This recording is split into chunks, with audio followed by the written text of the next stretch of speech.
Est-ce que toi aussi, tu sens que quelque chose change sur Amazon KDP? Que le marché n'est plus tout à fait le même qu'il y a 2 ans? Que certaines choses qui fonctionnaient avant fonctionnent moins bien aujourd'hui? Ton intuition est bonne, quelque chose change et dans cette vidéo, je vais te dire exactement quoi. Les 5 signaux précis que j'observe depuis des mois et qui vont s'amplifier massivement dans les 12 prochains mois. La bonne nouvelle, pour chaque signal, il y a une stratégie concrète et applicable que tu peux commencer à appliquer dès ce soir. C'est parti! Depuis plus de 9 ans, j'observe le marché de l'édition. J'ai vu des tendances arriver et partir. J'ai vu des stratégies qui fonctionnaient parfaitement une année devenir complètement obsolètes celle d'après. J'ai même vu des auteurs construire quelque chose de solide et d'autres disparaître sans comprendre pourquoi. Et pendant tout ce temps, il y a eu des moments d'évolution normale, des corrections de marché, des choses qu'on anticipait à peu près. Mais ce qui se passe en 2026, c'est différent. Alors, je dis pas ça pour créer de l'inquiétude. Je le dis parce que c'est ce que je vois, c'est ce que j'observe et parce que je pense que tu mérites une lecture honnête de toute la situation. Pour le coup, pas une version rassurante qui t'endort, vraiment quelque chose qui te prépare. Ce qu'on observe en ce moment sur Amazon KDP, c'est une convergence. Plusieurs forces qui évoluent simultanément dans la même direction. Et cette convergence, elle créait quelque chose qu'on n'avait pas encore vu. Elle créait un vrai changement de paradigme. Amazon change. Alors, pas ses règles en surface, mais sa logique profonde. Ce qu'il valorise, ce qu'il pénalise, ce qu'il récompense sur le long terme, les comportements d'achat qui changent aussi. Le lecteur KDP de 2026 n'est plus du tout le même qu'en 2022. Il est plus exigeant, il est plus méfiant et, paradoxalement, il est aussi plus fidèle quand il trouve quelqu'un en qui il a confiance. Le marché lui-même aussi change. De nouvelles opportunités s'ouvrent. Il y a des territoires entiers qui sont encore vierges qui s'ouvrent, pendant que d'autres espaces se saturent complètement et progressivement. Et en fait, tout ça en même temps, c'est ça la convergence. Face à cette convergence, il va se passer quelque chose d'inévitable. Le marché va se diviser. D'un côté, on va avoir des auteurs qui vont voir leurs revenus stagner, puis baisser, sans comprendre vraiment pourquoi. Parce qu'ils continueront de faire ce qui marchait avant, sans réaliser que les règles ont changé. De l'autre côté, on va avoir des auteurs qui vont traverser ce bouleversement, non pas en survivant, mais en bénéficiaires. Parce qu'ils auront compris avant les autres ce qui se passait et ils auront adapté leur stratégie en conséquence. Pour le coup, je veux que tu fasses partie de ce deuxième groupe. C'est la raison pour laquelle j'ai fait cette vidéo. Pas pour faire peur, mais c'est pour préparer. Donc, voilà les 5 signaux que j'observe. Ce que très peu de gens voient encore clairement et ce qu'il signifie concrètement pour toi. Premier signal, et je veux prendre le temps de bien t'expliquer celui-là parce qu'il change quelque chose de fondamental dans la façon dont tu dois penser ta relation avec Amazon. Depuis quelques années, Amazon ne se contente plus d'être une simple plateforme de distribution. C'est devenu un éditeur à part entière. Il a ses propres auteurs sous contrat, ses propres collections éditoriales, ses propres livres qu'il produit et qu'il promeut directement. Et dans son propre algorithme, il va favoriser naturellement ce qu'il possède. C'est pas un complot, hein. C'est simplement la logique d'une entreprise qui optimise pour ses propres intérêts. En fin de compte, comme font toutes les grandes entreprises. Mais ce que j'observe depuis plusieurs mois et qui m'a vraiment frappé, c'est l'accélération de cette tendance autour de KDP Select, qui est le programme d'exclusivité d'Amazon. Concrètement, si tu lui accordes l'exclusivité de distribution numérique de ton livre pendant au moins 90 jours, il va te récompenser avec un accès à Kindle Unlimited, avec une meilleure visibilité organique, avec une place plus favorable dans les suggestions et surtout un accès prioritaire à certaines fonctionnalités. Pendant des années, la sagesse dominante dans la niche KDP, c'était la distribution large. Tu publiais partout, simultanément.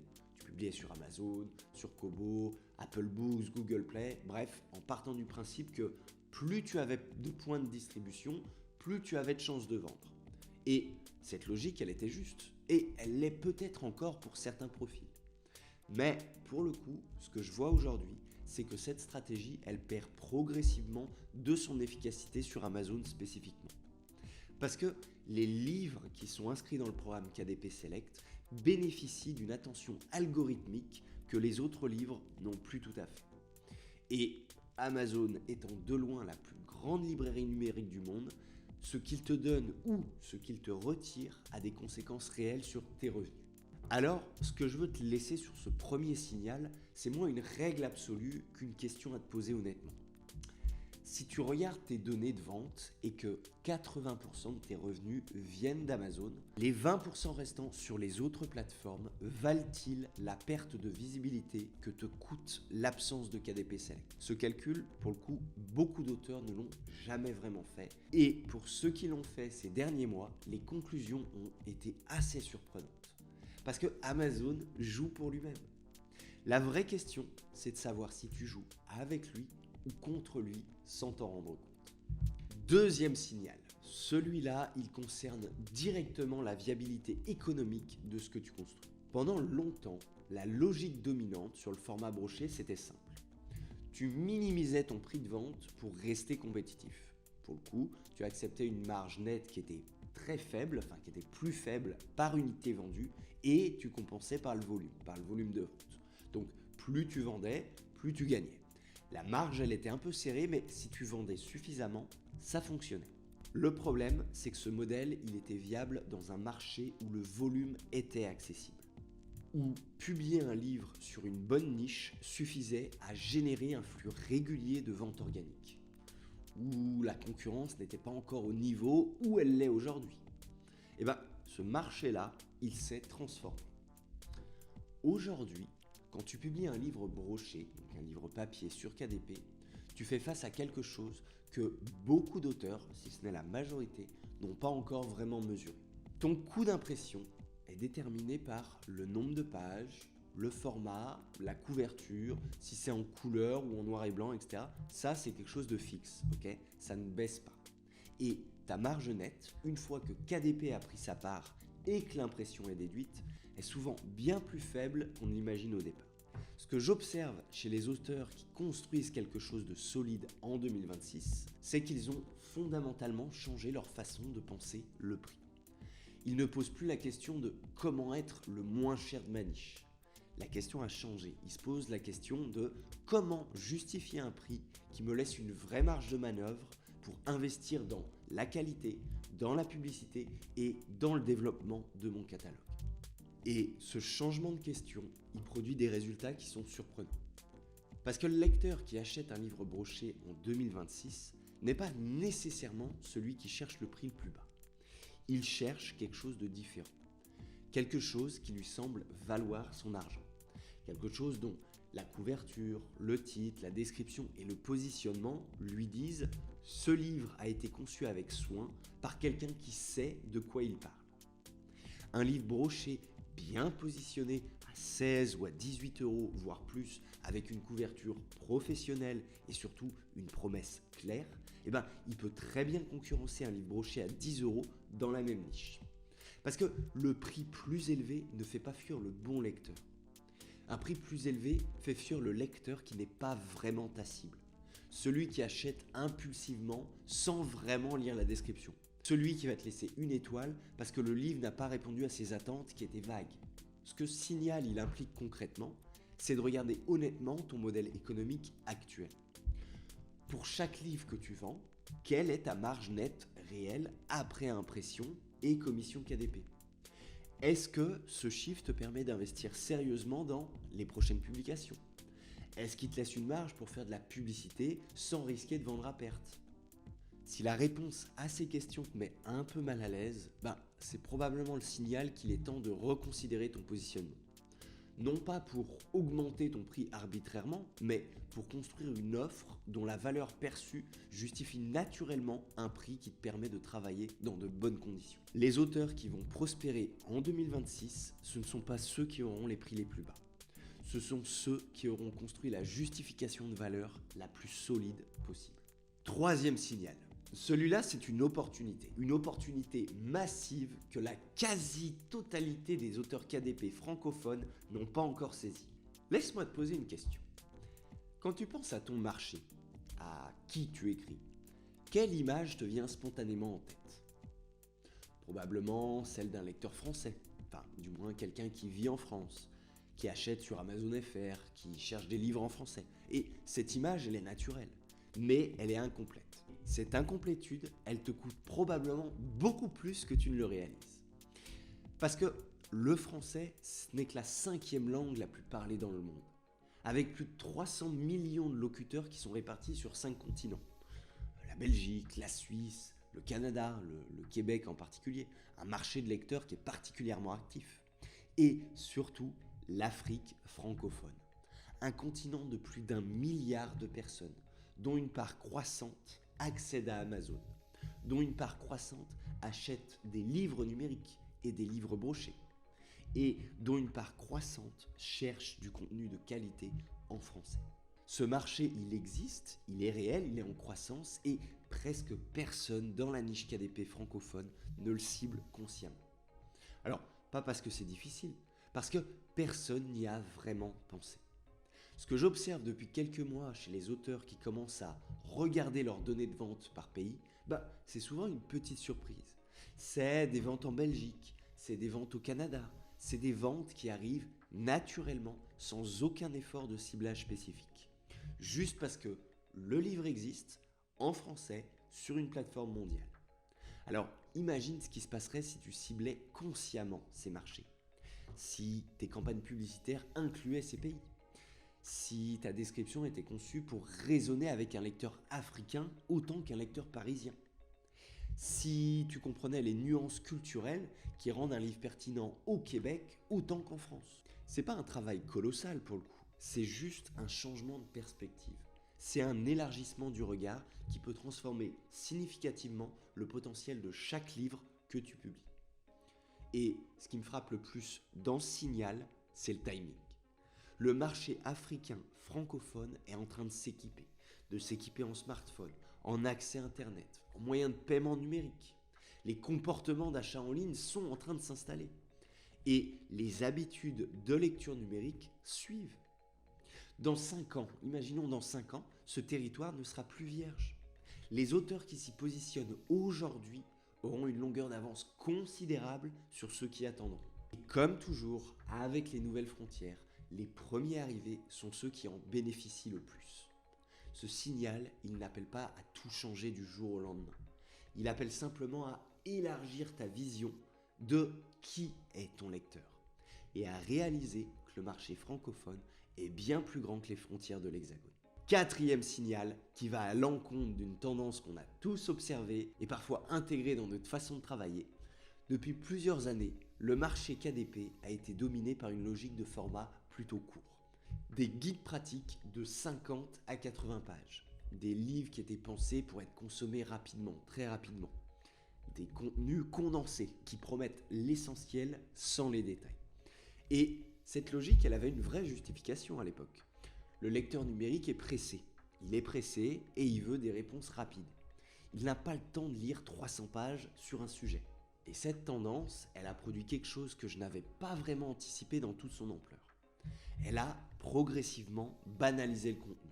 Quand tout le monde publie des guides de 60 pages sur les mêmes sujets, avec les mêmes structures, les mêmes promesses et les mêmes couvertures interchangeables, le lecteur finit par ne plus voir la différence. Il achète, il lit, il est déçu parce que le livre n'allait pas aussi loin. Et il laisse un avis mitigé. Et la prochaine fois, il hésite davantage avant d'acheter. Pour le coup, ce cycle, je l'observe depuis un moment. Et ce que je vois maintenant, c'est le début d'un mouvement inverse. Les lecteurs commencent activement à rechercher de la profondeur. Alors, pas de la longueur pour de la longueur, qu'on soit bien d'accord, de la profondeur. Un auteur qui maîtrise vraiment son sujet, qui prend le temps de développer ses idées, qui ne survole pas, qui creuse correctement et en profondeur. Et Amazon commence à récompenser ça. Ce que j'observe dans les données, c'est que les livres un peu plus longs, plus complets, plus fouillés, génèrent des métriques que l'algorithme apprécie de plus en plus. Le temps de lecture est plus long. Les lecteurs vont plus loin dans le livre avant de le poser. Les avis sont plus détaillés, parfois même plus positifs et plus engagés.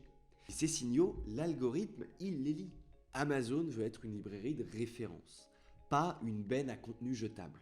Et les livres qui contribuent à cette image de référence, les livres qui font vraiment autorité sur leur sujet, Amazon commence à les traiter différemment. Ce que ça implique pour toi, C'est une question que je t'invite à te poser sur chaque projet. Est-ce que ce livre dit vraiment tout ce qu'il devrait dire sur ce sujet? Est-ce que le livre va assez loin? Est-ce qu'un lecteur qui le finit a vraiment l'impression d'avoir reçu quelque chose de complet? Alors, pas pour écrire 300 pages artificiellement, évidemment, ok? C'est pas pour allonger la sauce, mais vraiment pour résister à la tentation du raccourci, pour accepter que certains sujets méritent d'être traités plus en profondeur, et que cette profondeur, dans le marché qui se dessine, va devenir une vraie différenciation. Les guides de 50 pages qui survolent un sujet vont continuer à exister. Mais les livres qui vont vraiment faire autorité, ceux qui deviennent la référence dans leur niche, ils vont progressivement les éclipser. Et c'est une tendance que je ne vois absolument pas s'inverser avec le temps. Cinquième et dernier signal, et je l'ai gardé pour la fin, non pas parce qu'il est le moins important, mais parce que c'est le plus profond, le plus fondamental en fait, celui qui touche à quelque chose que les données et que les algorithmes ne capturent absolument pas. Quelque chose d'humain en fin de compte. Depuis que j'observe le marché KDP, la logique dominante de sélection des niches a toujours été essentiellement informationnelle. On cherche un sujet sur lequel les gens ont des questions, on cherche une demande de connaissances, comment faire ceci, comment apprendre cela, ou comment résoudre tel ou tel problème. Et cette logique a bien fonctionné pendant un temps.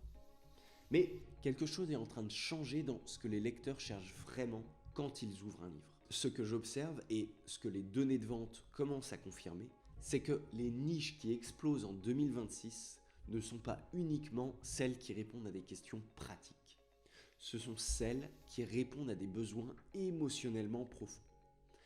C'est en fin de compte des niches qui ne promettent pas juste d'apprendre quelque chose, mais aussi de ressentir quelque chose, de transformer quelque chose de fondamental dans la façon dont on se perçoit, dont on vit et dont on se rapporte aux autres. Laisse-moi te donner des exemples concrets pour ancrer un petit peu plus cette observation.